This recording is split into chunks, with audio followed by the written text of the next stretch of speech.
സ്വാഗതം. ഇന്ന് നമ്മൾ ഉണ്ടാക്കുന്നത് തേങ്ങയൊന്നും അരയ്ക്കാത്ത നല്ല കൊഴുപ്പുള്ള നല്ല ടേസ്റ്റുള്ള ചെമ്മീൻ കറിയാണ്. ഒരു പാൻ അടുപ്പിൽ വയ്ക്കുക. ചൂടായി കഴിയുമ്പം 2 ടേബിൾ സ്പൂൺ വെളിച്ചെണ്ണ ഒഴിക്കുക. ഒരു വലിയ സവോള സ്ലൈസ് ചെയ്ത് ഇട്ട് കൊടുക്കാം. നിങ്ങൾക്ക് വേണമെങ്കിൽ ഇതിനു പകരം ചെറുഉള്ളി ഉപയോഗിക്കാവുന്നതാണ്. ഇതിലേക്ക് 1 ഇഞ്ച് നീളമുള്ള ഇഞ്ചി ചെറുതായി അരിഞ്ഞത്, 7 അല്ലി വെളുത്തുള്ളി ചെറുതായി അരിഞ്ഞത് ഇവ ചേർത്ത് കൊടുക്കാം. കുറച്ച് ഉപ്പ് കൂടി നമുക്ക് ഇതിലേക്ക് ആഡ് ചെയ്ത് കൊടുക്കാം. എന്നിട്ട് ഇഞ്ചി, വെളുത്തുള്ളി, സവോള ഇവ നന്നായിട്ട് വഴറ്റിയെടുക്കാം. 1.5 ടേബിൾ സ്പൂൺ മുളക് പൊടി, 1 ടേബിൾ സ്പൂൺ മല്ലിപ്പൊടി, 1/4 ടീസ്പൂൺ മഞ്ഞൾപ്പൊടി ഇവ ഇട്ട് കൊടുത്തിട്ട് നന്നായിട്ട് ഈ പൊടികളുടെ എല്ലാം പച്ച മണം മാറുന്നത് വരെ നന്നായിട്ട് ഇളക്കി കൊടുക്കുക. ഇതിലേക്ക് 2 തക്കാളി ചെറുതായി അരിഞ്ഞത് ഇട്ട് കൊടുക്കാം. നന്നായിട്ട് വഴറ്റി കൊടുക്കണം. അപ്പം നമ്മുടെ തക്കാളിയൊക്കെ ഒന്ന് വഴണ്ടി വന്നിട്ടുണ്ട്.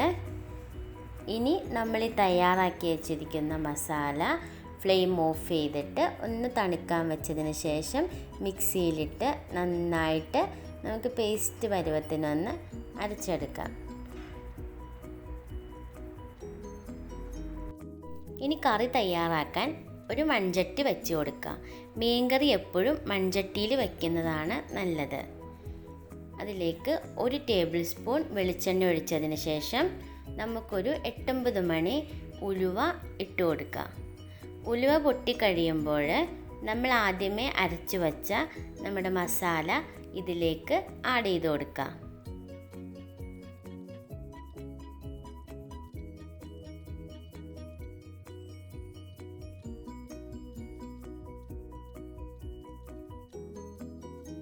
ഞാനിവിടെ 1 കഷണം പുളി 1 കപ്പ് വെള്ളത്തിൽ ഇട്ട് വച്ചിരുന്നു. നമുക്ക് അതുകൂടി ഇതിലേക്ക് ആഡ് ചെയ്ത് കൊടുക്കാം. എന്നിട്ട് 2 പച്ചമുളക് നടുവേ കീറിയതും കൂടി ഇട്ട് കൊടുക്കാം. ഇനി ഈ കറി നന്നായിട്ടൊന്ന് തിളയ്ക്കണം. നന്നായി തിളച്ച് വന്നതിന് ശേഷമാണ് നമ്മൾ മീനിട്ട് കൊടുക്കുന്നുള്ളൂ. കറിക്ക് ആവശ്യമായിട്ടുള്ള കുറച്ച് ഉപ്പും കൂടി ഇട്ട് കൊടുക്കാം.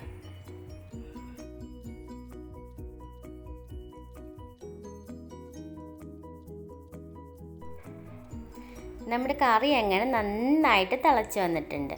ഞാനിവിടെ 250 ഗ്രാം ചെമ്മീൻ എടുത്തിട്ടുണ്ട്. അത് നമുക്ക് ഗ്രേവിയിലോട്ട് ഇട്ട് കൊടുക്കാം. എന്നിട്ട് നന്നായിട്ട് മിക്സ് ചെയ്ത് കൊടുക്കണം. ഈ സമയത്തും നമുക്ക് ഉപ്പ് നോക്കിയിട്ട് പാകത്തിന് ഉപ്പ് ആഡ് ചെയ്ത് കൊടുക്കാവുന്നതാണ്. കറി നന്നായിട്ട് തിളച്ച് വന്നിട്ടുണ്ട്. ഇനി ഇതൊരു 10 മിനിറ്റ് മൂടി വെച്ച് വേവിച്ചെടുക്കാം. നമ്മുടെ കറി ഇവിടെ റെഡി ആയിട്ടുണ്ട്. നന്നായിട്ട് ചാറൊക്കെ വറ്റി നല്ല കുറുകി വന്നിട്ടുണ്ട്. റെസിപ്പി ഇഷ്ടമായാൽ എല്ലാവരും ട്രൈ ചെയ്ത് നോക്കണം. പിന്നെ ലൈക്ക് ചെയ്യാനും കമൻറ്റ് ചെയ്യാനും സബ്സ്ക്രൈബ് ചെയ്യാനും മറക്കരുത്.